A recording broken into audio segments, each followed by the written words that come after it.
Hello everyone! Have an amazing morning sa lahat. Harold Palomo po ito. On this video, I would like to share with you 3 tips or things na dapat mong malaman when starting your business. So napakalaga po ito na dapat mong suriin, malaman para magkaroon ka ng strong, stable, and scalable business. Mapa-online man yan or mapa-offline. Handa ka na ba? So kung bago ka pa lang dito sa ating pong channel or sa video na ito, please consider to like and subscribe sa ating pong YouTube channel. So let's begin. Number 1, dapat mong malaman when starting your business ay yung tinatawag po natin na vehicle. Vehicle or yung sasakyan. Gaano ba kahalaga na malaman mo kung anong klaseng sasakyan yung gusto mong bilhin? Diba sa atin po dito sa Pilipinas, ang pinaka mga sikat na mga sasakyan ay Toyota, Mitsubishi, Honda, Ford, at marami pang iba. So yun po talaga yung titingnan mga tao kung ano ba yung kanyang bibilhin. Yung matagal na ba ito sa market, matibay ba ito, maganda ba itong sasakyan na ito. So napakalaga po yan na malaman mo kung ano ba yung sasakyan na gusto mong bilhin at sasakyan na gusto mong gagamitin para magamit mo sa pamilya mo at sa sarili mo, di ba? Napakalaga po yan. So in business side, yung vehicle po na tinutukoy po natin, ito po yung isang opportunity. Ito po yung isang business opportunity na dapat mong sisimulan or uumpisahan sa pagtatayo mo ng sarili mong business. So ito po ay tumutukoy sa company. Tumutukoy po ito sa gaano na ba katagal yung company na ito, ilang taon na ba ito dito sa market. So di ba kapag halimbawa na bibili tayo sa online, di ba bago nating bibilhin yung products, tinitingnan natin muna yung mga reviews, ano ba yung mga sinasabi ng tao, maganda ba ito.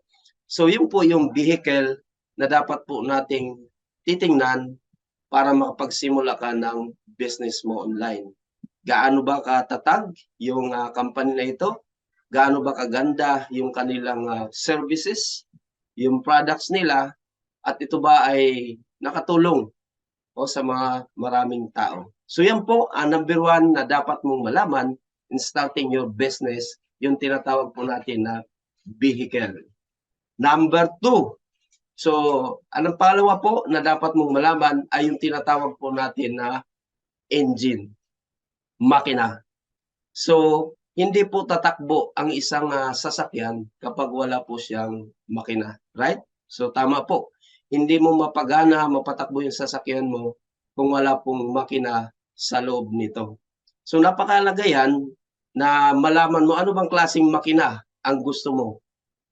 4-cylinder ba? 6-cylinder ba? V6 engine or V8 engine? So lahat po yan dapat titingnan mo, alamin mo kung ano ba yung specs na gusto mong malaman sa isang sasakyan, sa isang makina. Di ba? Kung titingnan din natin in business side, yung company na ito, yung vehicle na ito, at yung engine ba, yung tumutukoy po sa kanilang system na mayroon itong company ito ay maganda ba? Maganda ba yung culture ng company na ito? Maganda ba yung kanilang compensation plan? Maganda ba yung mga benefits na mayroon sila dito?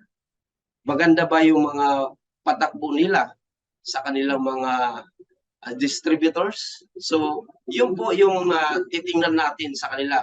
Maganda ba yung trainings, education, mga incentives, bonuses na makukuha natin dito?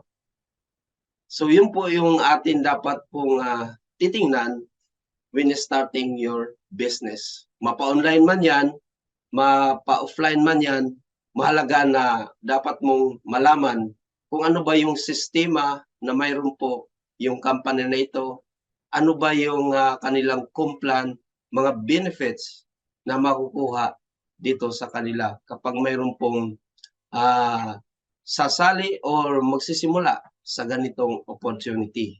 So napakahalaga po yan na malaman mo yung pundasyon ng isang company. Kasi kapag ang isang company ay may matibay na pundasyon, so ibig sabihin, nagtatagal po yan sa market. So halimbawa, ang company na ito ay 5 years na, 10 years na, 20 years or 30 years or more na dito sa market. So yun po yung isa sa mga criteria or mga bagay na dapat mong titingnan sa isa pong company na dapat mong sisimulan. Diba? So far, marami bang value na nakukuha ka dito sa ating pong video?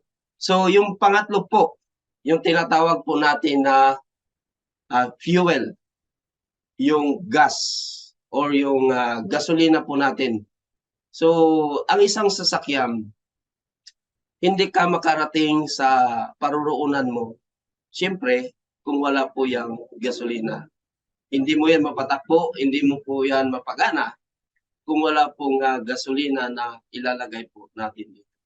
So, in business sides, yung fuel na sinasabi po natin dito, ito po yung paraan, ito po yung strategy na dapat mong gawin.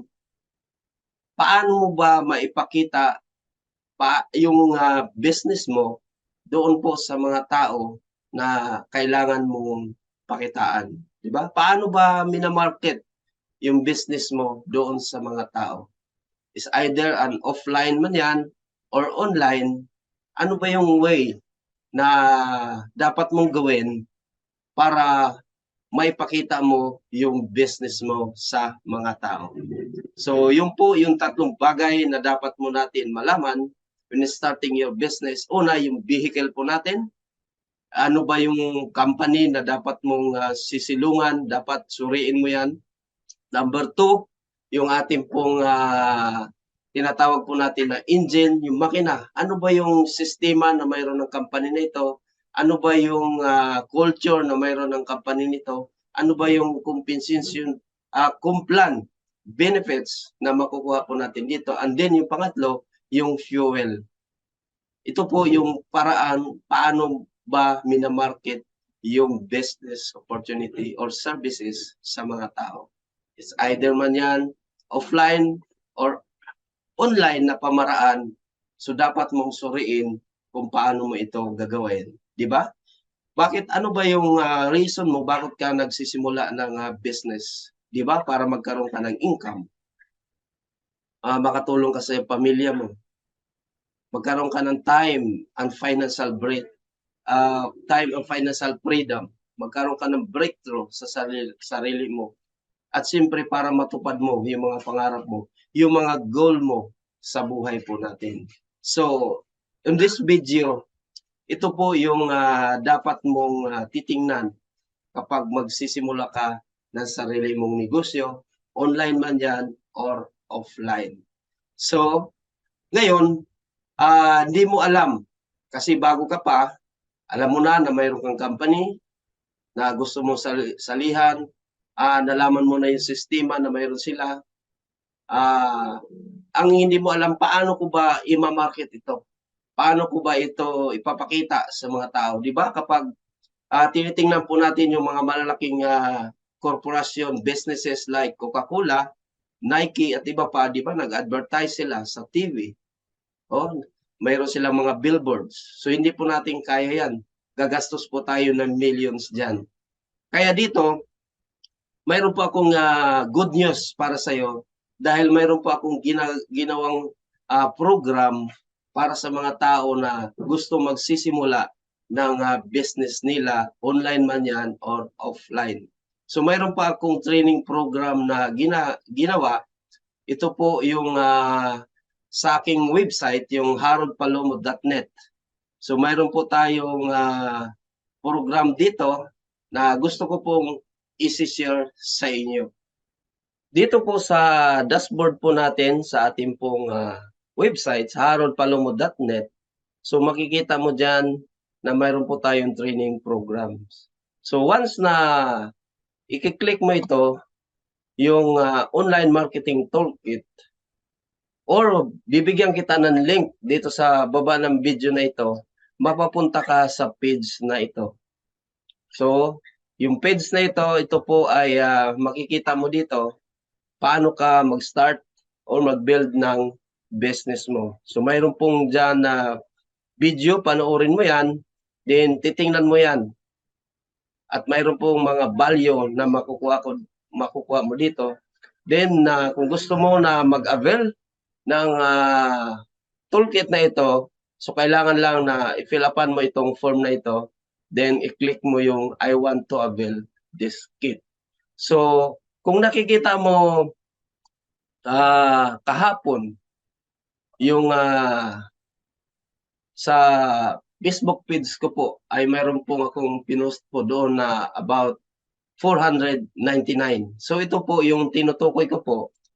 So ang reason po bakit gumawa po ako ng program na ganito para makatulong sa mga kapwa kababayan po natin na makapagsimula sila ng kanilang business online. So napakaganda po ito dahil step by step training na po ang mayroon dito.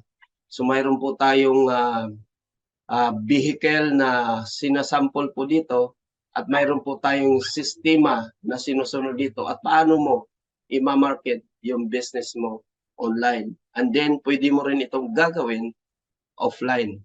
So yun po yung ating pong tatlong bagay o things to consider o na dapat mong titingnan when starting your business. So I hope marami po kayong nakukuhang value. So i-click mo lang yung link na sa baba ng video na ito para mapupunta ka doon po sa program po natin.